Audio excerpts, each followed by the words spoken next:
Angeline, tu as l'air très bouleversée, que s'est-il passé? J'ai eu une grosse dispute avec Fanda hier soir, ça a dégénéré et elle m'a demandé de quitter sa maison. Que s'est-il passé exactement?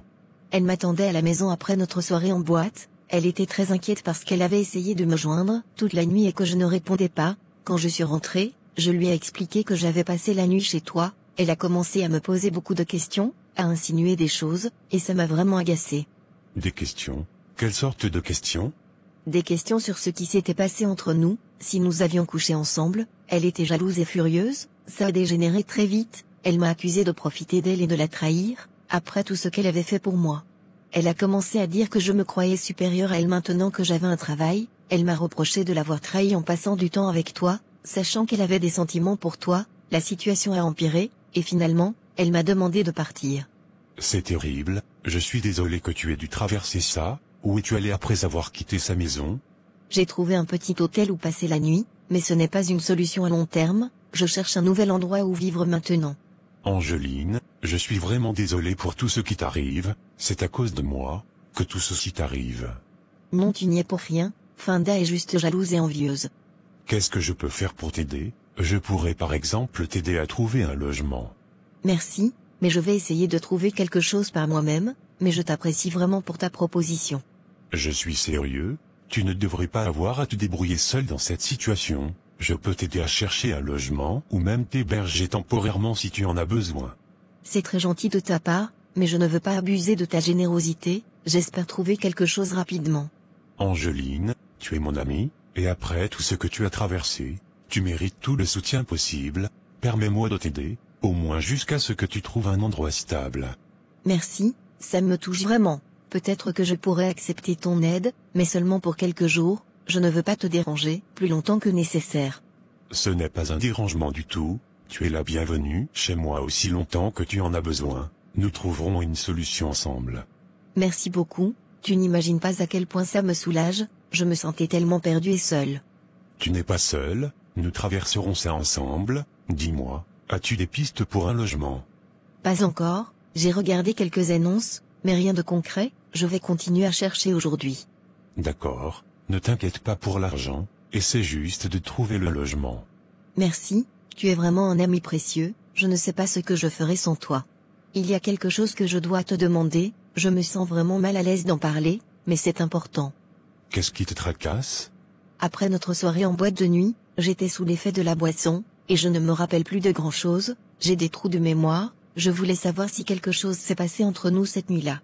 Je comprends ton inquiétude, je veux être absolument clair avec toi, rien de déplacé ne s'est passé entre nous cette nuit-là. Je suis désolée de te poser cette question, mais je ne pouvais pas m'empêcher. Tu n'as pas à t'excuser, c'est normal de vouloir clarifier les choses. Quand nous sommes rentrés de la boîte, tu étais très fatigué, un peu désorienté, je t'ai simplement aidé à te coucher pour que tu puisses te reposer, je n'ai rien fait d'autre. Je suis médecin, je ne ferai jamais rien qui pourrait te mettre mal à l'aise ou te blesser. Merci pour ta compréhension et ton respect, je me sens vraiment chanceuse de t'avoir dans ma vie. Je suis aussi chanceux de t'avoir près de moi. Enfin, tu as accepté de me rencontrer, je commençais à penser que tu m'évitais intentionnellement.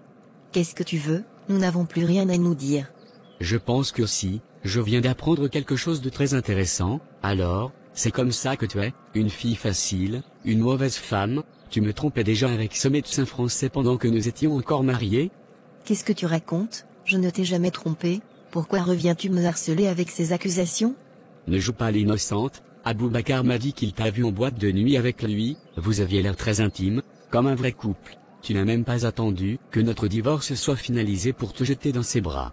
Notre mariage était terminé bien avant que je sois avec lui, et oui, nous sommes devenus proches, mais c'était après notre séparation, je ne t'ai jamais trompé, contrairement à toi. C'est pour ça que Dieu t'a puni en ne te donnant pas d'enfant, parce que tu es une mauvaise femme. Et tu vas continuer à souffrir dans cette vie, regarde-toi comment tu es aujourd'hui, tu crois que ce blanc m'arrive à la cheville, mais tu vas le regretter. Tu n'es pas Dieu pour me punir, de plus même s'il n'a rien comme tu le dis, mais lui au moins il ne trompe pas, il sait valoriser une femme, contrairement à toi qui montres ta masculinité en couchant avec tout ce que tu vois. Tes paroles ne m'atteignent plus, je remercie Dieu de ne pas pu avoir des enfants avec toi, parce que quelqu'un comme toi, je ne voudrais pas qu'il soit le père de mes enfants. En plus c'est toi qui oses me parler de punition divine, toi, qui m'as trahi avec ma propre sœur, qui es-tu pour juger de ce que je mérite ou non? Tu es vraiment incroyable, tu me fais passer pour le méchant alors que c'est toi la traînée, ton incapacité à enfanter est la preuve de ta mauvaise nature. Tu ne cries pas quand tu me parles, sinon je vais partir, de plus ne m'insulte pas, tu es un intellectuel, comporte-toi avec politesse. Tu m'as abandonné quand j'avais le plus besoin de toi, et maintenant, tu oses venir me juger. Pauvre petite Angeline, toujours la victime, tu n'as jamais été à la hauteur, c'est pour ça que je suis parti. Tu es parti parce que tu n'as pas eu le courage de faire face à tes propres erreurs, tu m'as trahi de la pire des manières en couchant avec ma sœur, alors ne viens pas ici prétendre que c'est de ma faute. Alors pourquoi es-tu si proche de ce médecin maintenant? Tu ne perds pas de temps, on dirait. Nous sommes divorcés, je ne te dois aucune explication, je ne vis plus pour toi, je fais ce que je veux. Ce médecin m'a aidé quand j'étais au plus bas, contrairement à toi, il a été là pour moi sans jugement ni trahison. Ne me fais pas rire, tu n'as aucune décence. Et toi, où est ta décence quand tu couches avec ma sœur, et la mets enceinte? Tu n'as aucune leçon de moralité à me donner. J'ai mis ta sœur enceinte, parce qu'elle est plus capable que toi, c'est une bonne femme et elle me rend heureux. Si elle te rendait heureux comme tu le dis, tu n'allais pas continuer à fouiller dans ma vie, concentre-toi sur ta femme. Tu es vraiment pathétique, mais ne t'inquiète pas, tu vas payer pour ça, je te le promets. Je n'ai rien à craindre de toi, tu n'as plus aucun pouvoir sur ma vie, va vivre la tienne et laisse-moi tranquille, c'est fini entre nous. Tu crois que tu peux simplement tourner la page comme ça? Tu verras, je te ferai regretter de m'avoir défié. Fais ce que tu veux, je ne te crains pas, tu es le passé, et je vais de l'avant, adieu. J'ai appris qu'Angeline sortait avec ce médecin français, est-ce vrai? Oui, c'est vrai, depuis qu'il est venu de France, elle passe beaucoup de temps avec lui, elle était déjà avec lui, bien avant que vous vous séparez. Je le savais, elle m'a trahi bien avant notre séparation. Elle n'a jamais été reconnaissante de ce que j'ai fait pour elle, après tout ce que j'ai fait pour elle, elle m'a aussi trahi.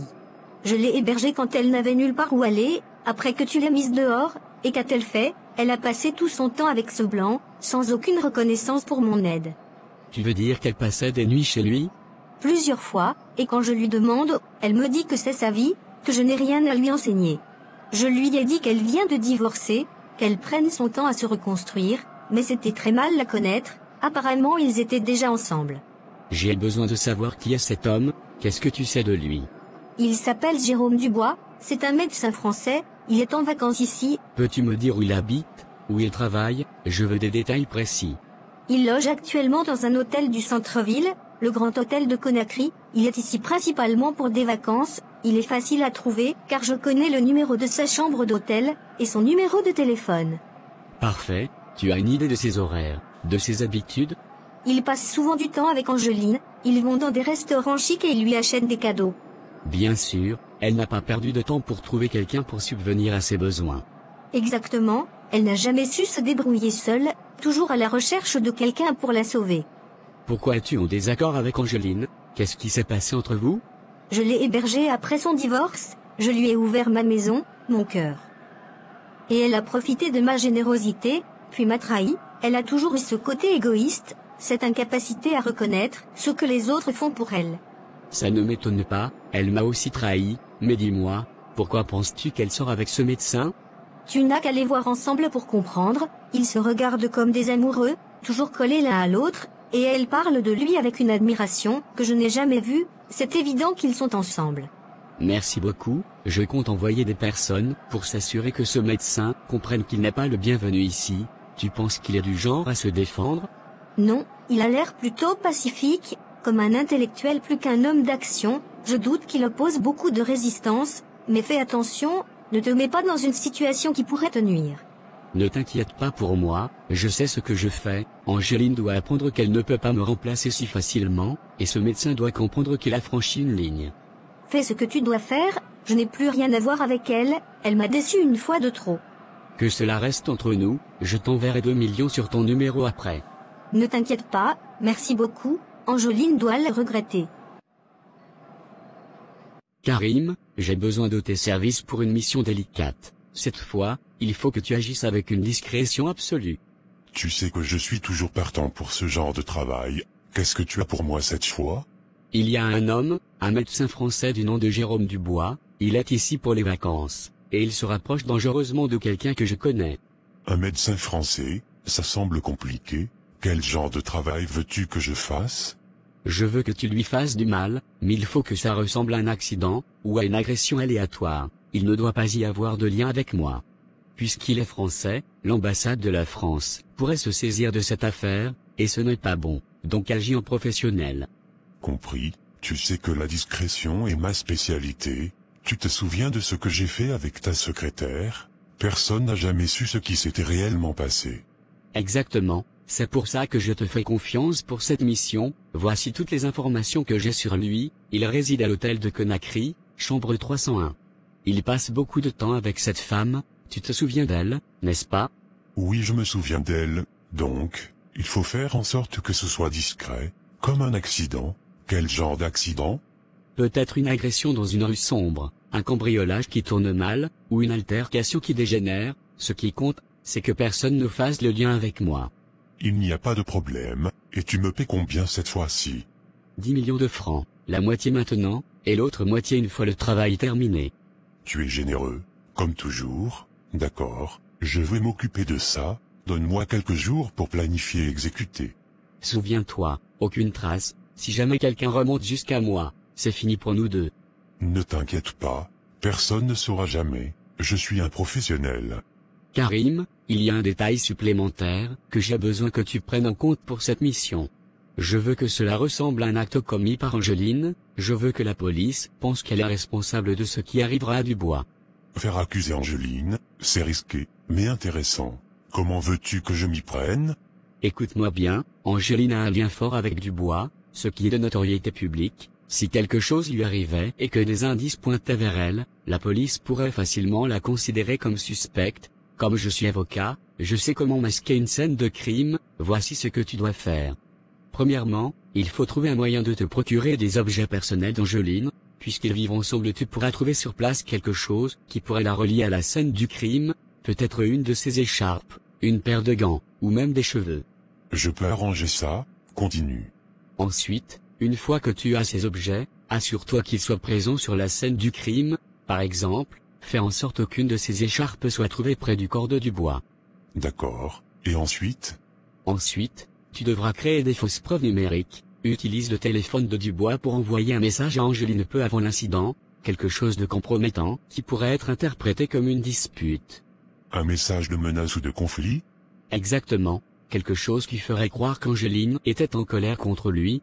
Par exemple, tu ne peux pas continuer à me traiter comme ça, ou si tu ne me laisses pas tranquille, tu le regretteras. Je vois où tu veux en venir. Cela donnera l'impression qu'elle avait un mobile. Exactement. De plus, si tu peux obtenir des empreintes digitales d'Angeline sur une arme du crime, ou sur des objets autour de la scène, cela renforcera encore plus les suspicions à son égard. Cela semble faisable, je dois juste m'assurer de ne pas laisser de traces de ma propre présence. Oui, sois méticuleux, une fois que tout est en place, tu devras quitter la scène sans laisser la moindre trace de ta présence, et n'oublie pas, nous devons nous assurer que tout cela semble naturel et crédible. Considère que c'est fait. Je vais m'assurer que tout se passe comme tu le souhaites. Parfait, souviens-toi, cela doit sembler naturel et indiscutable pour la police. Angeline doit paraître coupable sans que cela ne revienne à moi. Ne t'inquiète pas, je m'occuperai de tout.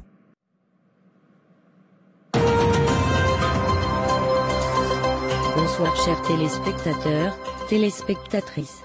Merci de choisir Alain TV, et soyez la bienvenue dans notre bulletin d'information. Comme information, nous avons une nouvelle de dernière minute, qui nous parvient de Conakry. Un incident tragique impliquant un ressortissant français s'est produit hier soir. Hier soir, le docteur Jérôme Dubois, un médecin français en vacances en Guinée, a été retrouvé gravement blessé dans sa chambre d'hôtel. Selon les premières informations de la police, il semblerait qu'il ait été victime d'une agression. Le docteur Dubois a été transporté d'urgence à l'hôpital où il se trouve actuellement dans un état critique. Les autorités ont trouvé sur les lieux de l'incident plusieurs objets appartenant à une certaine femme qui, selon nos sources, est une connaissance proche du docteur Dubois. Parmi les preuves retrouvées, il y a une écharpe, et des messages compromettants qui suggèrent une dispute récente entre eux.